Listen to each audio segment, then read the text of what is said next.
A husband walks into Victoria's Secret to purchase some sheer lingerie for his wife.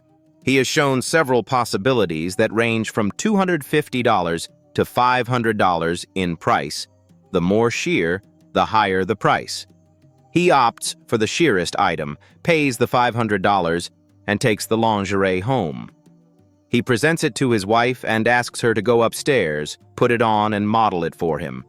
Upstairs, the wife thinks, I have an idea. It's so sheer that it might as well be nothing. I'll not put it on, do the modeling naked and return it tomorrow, and get a $500 refund for myself. So she appears naked at the top of the stairs and strikes a pose. The husband says, Good Lord, you'd think for $500 they'd at least iron it. A wife goes on a retreat for work for a few days. When she returns and enters the house, she puts her things away and then goes to do some much-needed laundry. Upon her entry to the room, however, she finds a pair of pants on the floor that do not belong to her. Furious, she questions her husband. The husband says, I have no idea where they came from. I don't do the laundry, the maid does.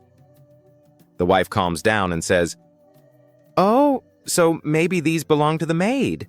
Could be she was doing her laundry here. Nah, said the husband musingly. She doesn't even wear pants. A big angry man walks into a bar and says, Who has the chihuahua tied up out front? A man in the back of the bar stands up and says, That's my chihuahua. Well, he just killed my Rottweiler. What? How did your Rottweiler get killed by my chihuahua? I think he choked on him. A married man was having an affair with his secretary. One day they went to her place and made love all afternoon. Exhausted, they fell asleep and woke up at 8 p.m. The man hurriedly dressed and told his lover to take his shoes outside and rub them in the grass and dirt. He put on his shoes and drove home. Where have you been? His wife demanded. I can't lie to you, he replied. I'm having an affair with my secretary. We had sex all afternoon. She looked down at his shoes and said, You lying bosh! You've been playing golf. My wife found out that our dog, a Scoopy, could hardly hear, so she took it to the veterinarian. The vet found that the problem was hair in the dog's ears. He cleaned both ears, and the dog could then hear fine. The vet then proceeded to tell Sarah that if she wanted to keep this from recurring, she should go to the drugstore and get some Nair hair remover and rub it in the dog's ears once a month. Sarah went to the store and picked up some Nair hair remover. At the register, the pharmacist told her, If you're going to use this under your arms, don't use deodorant for a few days. Sahara said, I'm not using it under my arms. The pharmacist said, If you're using it on your legs, don't use body lotion for a couple of days. Sarah replied, I'm not using it on my legs either. If you must know, I'm using it on my Scoopy. The pharmacist said, Well, stay off your bicycle for at least a week. A woman was shaking out a rug on the balcony of her 17th floor condominium when a sudden gust of wind blew her over the railing. Damn, that was stupid, she thought as she fell. What a way to die.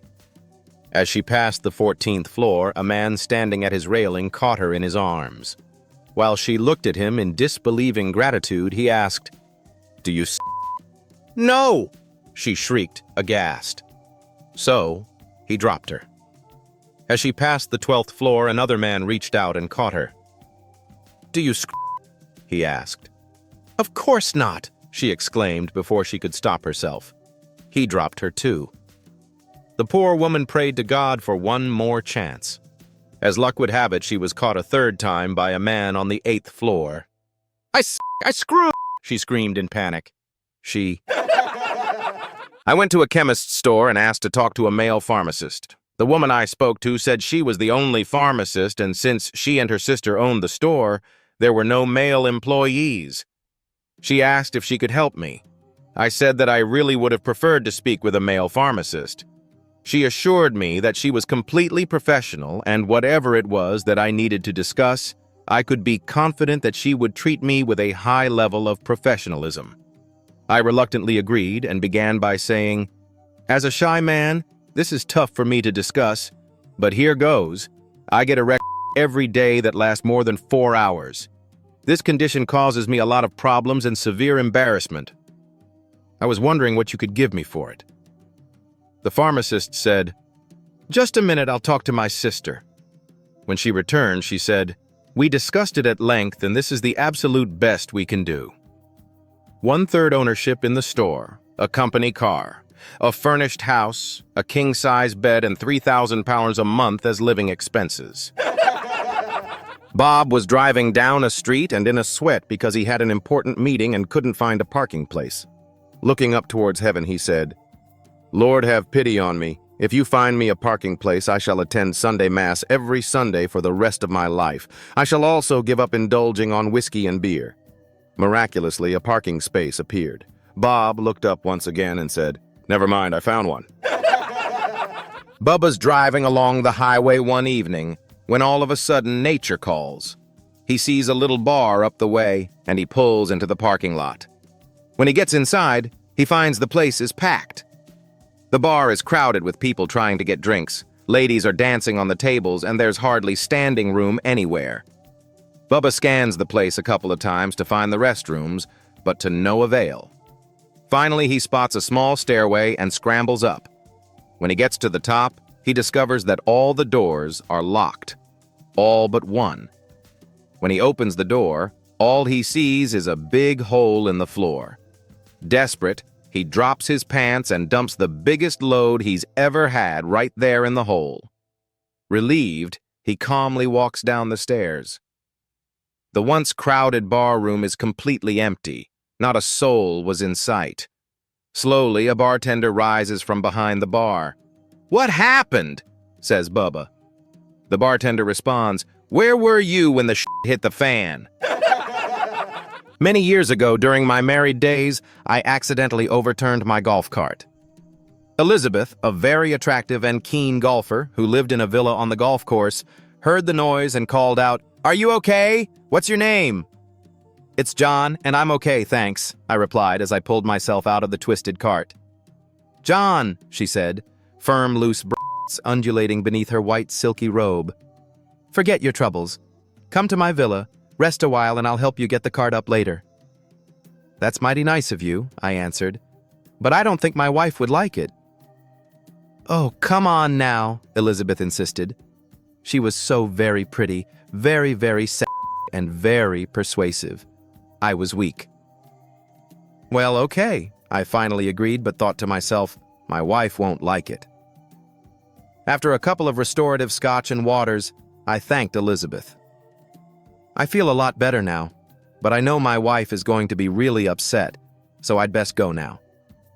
"Don't be silly," Elizabeth said with a smile, letting her robe fall open slightly. "She won't know anything. By the way, where is she?" "Still under the cart, I guess." A man decides it's time for a night of romance. So before his wife gets home, he puts on the nice silky sheets, lights a bunch of candles, and puts on his robe. When she comes home, he leads her into the bedroom and they start going at it. All of the sudden, little Timmy walks in and screams, "Oh my God," before running out. The husband says, "Well, I guess I better go have the talk with him." So he gets his robe on and goes looking for Timmy. He can't find him anywhere, not his room, living room, kitchen, anywhere.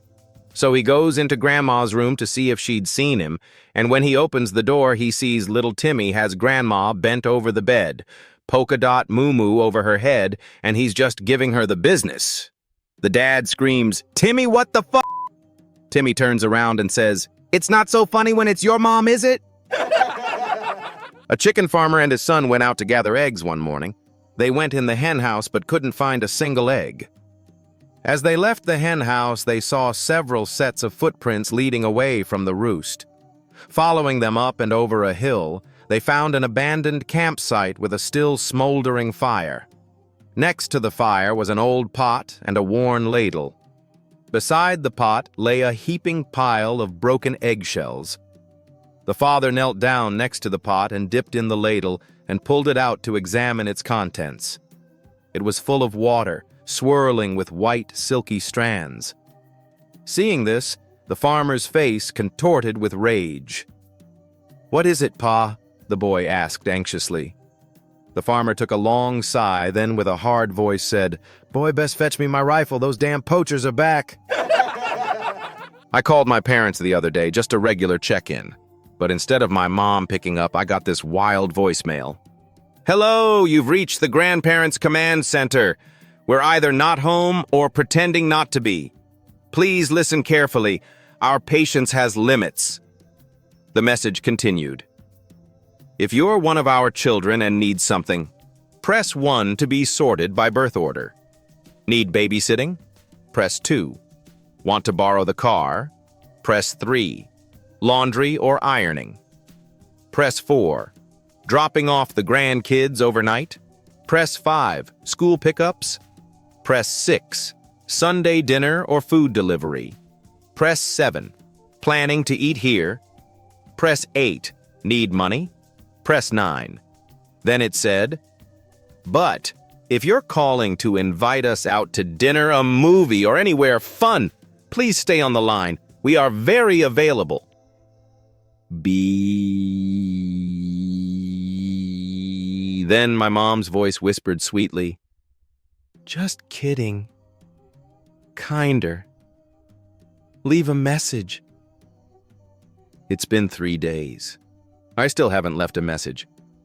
I'm trying to think of something that doesn't land me in options 1 through 9. A week earlier, my wife decided we had to adopt a kitten. Cute, tiny, playful. No problem at first. But one morning, I was in the shower when she yelled from the kitchen, "Honey, the garbage disposal is dead again. Can you reset it?" I yelled back, "You know where the button is." "I know, but I'm scared. What if it turns on and pulls me in?" Really? A garbage disposal vacuuming her in like a black hole? But fine. I got out. Dripping wet, naked, grumpy. I marched to the kitchen, muttering, and crouched under the sink to press the button, hoping my dramatic nudity would make a statement. That's when disaster struck. Turns out the kitten had wandered in, and as I crouched there, fully exposed, she spotted, well, let's call them dangling targets. With the speed of a jungle predator and the curiosity of a toddler, she pounced. Needle claws, sensitive flesh, pain. Instinct took over. I shot up straight like a rocket, unfortunately into the hard underside of the sink. Blackout. When I came to, I was on the kitchen floor, naked, dazed, and surrounded by paramedics trying not to laugh out loud. My wife, of course, had filled them in completely. Days later, when I finally returned to work, everyone wanted to know how I hit my head. I just shook my head and said, "Don't ask. It still hurts." One colleague smirked and said, "Cat got your tongue?" "No, Karen. The cat got something else entirely." A senior citizen said to his 80-year-old buddy, "So I hear you're getting married?" "Yep." "Do I know her?" "Nope." "This woman, is she good-looking?" "Not really." "Is she a good cook?" "Nah, she can't cook too well." "Does she have lots of money?" "Nope. Poor as a church mouse." "Well then, is she good in bed?" "I don't know." "Why in the world do you want to marry her then?" "Because she can still drive." A woman had 2 female parrots who were always yelling, "We're prostitutes, want to have a little fun?" One day she was talking to her preacher about this. He said he had 2 male parrots and all they did was read the Bible. He thought perhaps they would be a good influence on the 2 females. So they put the 4 parrots together. So the females yelled at the male parrots, "We're prostitutes, want to have a little fun?" One male parrot said to the other, "Put the Bibles away, we've made it to heaven." With a very seductive voice, the woman asked her husband, "Have you ever seen $20 all crumpled up?" The woman asked her husband. "No," replied her husband. She gave him a lingering, sensuous smile and slowly unbuttoned the top 4 buttons of her blouse. She slowly reached down into the cleavage created by a soft, silky push-up bra and pulled out a crumpled $20 note. He took the crumpled $20 note from her and smiled approvingly. "Have you ever seen $50 all crumpled up?" She then asked her husband. No, I haven't," he told her with a slightly anxious tone in his voice. She gave him another little smile, pulled up her skirt, and seductively retrieved a crumpled $50 note. He took the crumpled $50 note and started breathing a little quicker with anticipation. "Now," she said, "have you ever seen $50,000 all crumpled up?" "No way," he exclaimed, while becoming even more breathless. "Well, go look in the garage," she replied. While standing near the edge of a cruise ship deck, an elderly woman clutched her wide-brimmed hat with both hands. The ocean breeze was fierce, and the wind kept tugging at everything it could grab. A polite but flustered gentleman walked up and said, "Excuse me, ma'am. I don't mean to be rude, but your dress is flying up quite a bit." She smiled, unbothered. "Oh, I know. But if I let go of this hat, it'll be halfway to the Bahamas." He hesitated, then whispered, "Well, I hate to point this out, but you're not wearing any underwear." The woman raised an eyebrow, looked down briefly, then met his eyes and replied, "Son, I'm 76 years old. There's nothing down there I'm trying to hide. But this hat? I just bought it." It was the middle of the night, 3:30 a.m. to be exact, when James was jolted awake by loud knocking at the front door. He glanced at the clock, groaned, and rolled over. "No way," he muttered. "Who knocks at this hour?" His wife, still asleep, didn't stir, so he tried to drift back off. But then came a second knock, even louder this time. Now his wife sat up, rubbing her eyes. "Are you going to get that?" Sighing, James threw on a robe and shuffled to the front door. When he opened it, there stood a man, swaying slightly and smelling like he'd made one too many stops at the local pub. "Hey there, buddy," the stranger said with a grin. "Could you give me a push?" James blinked. "A push? Seriously? It's the middle of the night. Go home." And with that, he closed the door and stomped back upstairs. "What was it?" his wife asked as he got back into bed. "Some drunk guy wanting a push," James grumbled. She raised an eyebrow. "James, remember that time our car broke down in the rain with the kids in the back, and a stranger helped us? What if he had told you to get lost?" James stared at the ceiling for a minute, guilt creeping in. "Fine," he muttered, throwing off the covers again. Back downstairs he went. He opened the front door and called out, "Hey, you still need that push?" A voice called back, cheerful as ever, "Sure do, mate." James squinted into the dark. "Where are you?" After a short pause, the voice replied, "I'm over here, on the swings." There was a bar in town with a running challenge that had stood undefeated for years. Behind the counter was Big Ray, the bartender, a man with forearms like tree trunks. His party trick? He'd take a lemon, squeeze it with one hand until it was bone dry, and then slam the pulp down on the bar. The challenge? If anyone could squeeze even one more drop out of Ray's already squashed lemon, they'd win a $1,000 cash. Over time, many had tried. Bodybuilders, mechanics, farmers, even a guy who claimed he crushed coconuts for fun. All failed. One day, a quiet little man walked in. He was barely 5'6", wore a wrinkled suit, thick glasses, and had a voice like a winded mouse. "I'd like to try the lemon challenge," he said politely. The bar roared with laughter. Ray, amused, played along. He picked a lemon, crushed it dry in one powerful squeeze, and dropped the remains in front of the man. Everyone leaned in. The man picked up the lemon, held it in one hand, and squeezed. One drop, then another, and another. By the time he was done, 6 drops had fallen into the glass.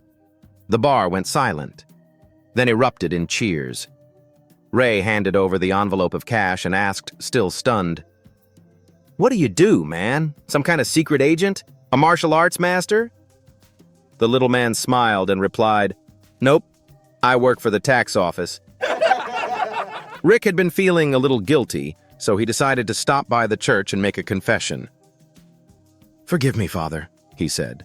"I took some lumber from a construction site." The priest raised an eyebrow and asked, "And what exactly did you do with the wood, my son?" "Well," Rick explained, "my son's wheelchair ramp was falling apart, so I rebuilt it." The priest nodded. "That was kind of you." Rick continued, "I had some wood left over, so I built a doghouse for our pup. He's been freezing at night." "That's still a generous use," the priest replied. Rick hesitated. There was still more wood left, so I made a garage for my car. "A garage? That's ambitious," the priest said, clearly a bit surprised. Rick added, "And then I used the rest to build a second floor onto our house. My wife always wanted one." Now the priest looked overwhelmed. "Son, that's a bit much. You're going to need to do a novena for penance. Do you know how to make one?" Rick grinned. "Not yet, Father, but if you've got the blueprints, I've still got some wood." A young ventriloquist was touring Sweden, and one night, he was doing a show in a small fishing town. With his dummy on his knee, he started going through some of his standard dumb blonde jokes. Suddenly, a blonde woman in the fourth row stood on her chair and started shouting, "I've heard enough of your stupid blonde jokes. What makes you think you can stereotype Swedish blonde women that way? What does the color of a woman's hair have to do with her worth as a human being?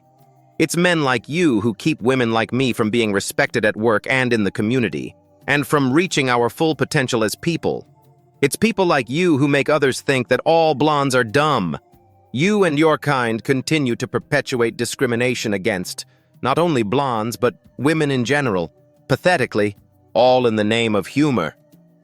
The stunned ventriloquist started to apologize, but the blonde interrupted and screamed, "You stay out of this! I'm talking to that little shit sitting on your lap." A couple in their 90s are both having problems remembering things. They decide to go to the doctor for a checkup. The doctor tells them that they're physically okay, but they might want to start writing things down to help them remember. Later that night, while watching TV, the old man gets up from his chair. His wife asks, "Where are you going?" "To the kitchen," he replies. "Will you get me a bowl of ice cream?" "Sure." "Don't you think you should write it down so you can remember it?" she asks. "No, I can remember it." "Well, I'd like some strawberries on top, too." "You'd better write it down because you know you'll forget it." He says, "I can remember that. You want a bowl of ice cream with strawberries." "I'd also like whipped cream." "I'm certain you'll forget that, so you'd better write it down," she retorts. Irritated, he says, "I don't need to write it down. I can remember it. Leave me alone. Ice cream with strawberries and whipped cream? I got it, for goodness sake." Then he grumbles into the kitchen. After about 20 minutes, the old man returns from the kitchen and hands his wife a plate of bacon and eggs. She stares at the plate for a moment and says, "Where's my toast?" A guy and his date decide to go to Lover's Lane. It's their third date, and the guy is really excited to take things to the next level, but they're both clearly kind of shy about it. So after they park, he asks if she wants to make out. She agrees enthusiastically, and they start kissing. After a little bit, he pauses and says, "Hey, do you want to get in the back seat?" She smiles shyly, lowers her gaze, and shakes her head no. But they get back to kissing. After some more time, things are starting to heat up. He's made it to second base, the windows are fogging, and again he asks, "Do you want to get in the back seat?" And again she says no. A little while later, they're practically half naked, things are getting hot, and he asks again, "Hey, do you want to get in the back seat?" And when she says no, this time he stops and sits back. "Listen, I don't know, but it seems like you're really enjoying this," he says. "Oh, I am," she exclaims, worried that they've stopped. "And maybe I'm being forward, but I'd like to take things to the next level," he raises his eyebrows. "Oh, me too. I'd like that very much." He turns to face her directly and cries out in exasperation, "Well then, why don't you want to get in the back seat?" She looks up at him, tears welling in her eyes, brow furrowed in dismay, and whispers, But I want to stay up here with you. Dorothy and Edna, two senior widows, are talking. Dorothy, that nice George Johnson asked me out for a date. I know you went out with him last week, and I wanted to talk with you about him before I give him my answer. Edna, well, I'll tell you. He showed up at my apartment punctually at 7 p.m., dressed like such a gentleman in a fine suit, and he brought me such beautiful flowers. Then he took me downstairs, and what's there but a luxury car, a limousine, uniformed chauffeur and all. Then he took me out for dinner, and such a marvelous dinner it was. Lobster, champagne, dessert, and after dinner, drinks. Then we went to see a show. Let me tell you, Dorothy, I enjoyed it so much I could have just died from pleasure. So then we came back to my apartment, and he turned into an animal. Completely crazy, he tore off my expensive new dress and had his way with me 2 times.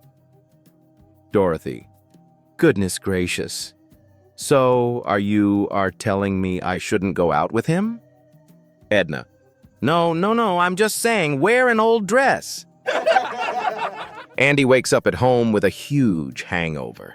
He forces himself to open his eyes, and the first thing he sees is a couple of aspirins and a glass of water on the side table. He sits down and sees his clothing in front of him, all clean and pressed. Andy looks around the room and sees that it is in perfect order, spotless, clean. So is the rest of the house. He takes the aspirins and notices a note on the table. Honey, breakfast is on the stove. I left early to go shopping. Love you. So he goes to the kitchen, and sure as God made little green apples, there is a hot breakfast and the morning newspaper. His son is also at the table eating. Andy asks, Son, what happened last night? His son says, Well, you came home after 3 a.m., drunk and delirious, broke some furniture, puked in the hallway, and gave yourself a black eye when you stumbled into the door. Confused, Andy asks, So, why is everything in order and so clean and breakfast is on the table waiting for me? His son replies, Oh, that! Mom dragged you to the bedroom, and when she tried to take your pants off, you said, Lady, leave me alone, I'm married. The doctor that had been seeing an 80-year-old woman for most of her life finally retired. At her next checkup, the new doctor told her to bring a list of all the medicines that had been prescribed for her. As the young doctor was looking through these, his eyes grew wide as he realized she had a prescription for birth control pills. Mrs. Smith, do you realize these are birth control pills? Yes, they help me sleep at night. Mrs. Smith, I assure you there is absolutely nothing in these that could possibly help you sleep. She reached out and patted the young doctor's knee. Yes, dear, I know that. But every morning I grind one up and mix it in the glass of orange juice that my 16-year-old granddaughter drinks. And believe me, it helps me sleep at night. Bubba Eubanks applied for an engineering position at a Lake Charles refinery. A Yankee applied for the same job, and both applicants having the same qualifications were asked to take a test by the manager. Upon completion of the test, both men only missed one of the questions. The manager went to Bubba and said, Thank you for your interest, but we've decided to give the Yankee the job. Bubba asked, And why are you giving him the job? We both got 9 questions correct. This being Louisiana, and me being a Southern boy, I should get the job. The manager said, We have made our decision not on the correct answers, but rather on the one question that you both missed. Bubba then asked, And just how would one incorrect answer be better than the other? The manager replied, Bubba, it's like this. On question number 4, the Yankee put down, I don't know. You put down, neither do I. The Eubanks were shown into the dentist's office where Mr. Eubanks made it clear he was in a big hurry. No expensive extras, doctor, he ordered. No gas or needles or any of that fancy stuff. Just pull the tooth and get it over with. I wish more of my patients were as stoic as you, said the dentist admiringly. Now, which tooth is it? Mr. Eubanks turned to his wife. Show him your tooth, honey. A man meets his Tinder date at a carnival. There's so many games, he said. What do you want to do? I want to get weighed. she says, shyly looking at the ground. They go to the Guess Your Weight booth and she wins a stuffed animal. "What next?" he asks. "I want to get weighed," she says, confidently looking at him. They return to the Guess Your Weight booth and she wins nothing. The vendor has a good memory. "What now?" he asks, a bit annoyed at the repeat activity. She looks at the man, holding his gaze, and carefully says, "I wanna get weighed." He ends the date right there and storms off. Dejected, the girl goes home to her roommate, who asks, "How was your date?" She throws the stuffed animal to the ground and shouts, "Woozy!" A man wants to buy a horse for his daughter's birthday. He goes to a barn to see if the farmer will sell a horse to him. He sees a beautiful white horse with a silky mane. The farmer says to the man, "I see you eyeing my horse. If you're looking to buy him, it's $1,000. The man thinks it's a steal at that price, so he gets money out and pays. "I have one thing I need to tell you," the farmer says. "This horse is religious. To make him start galloping, say praise the Lord, and to make him stop, say amen. That's all you need."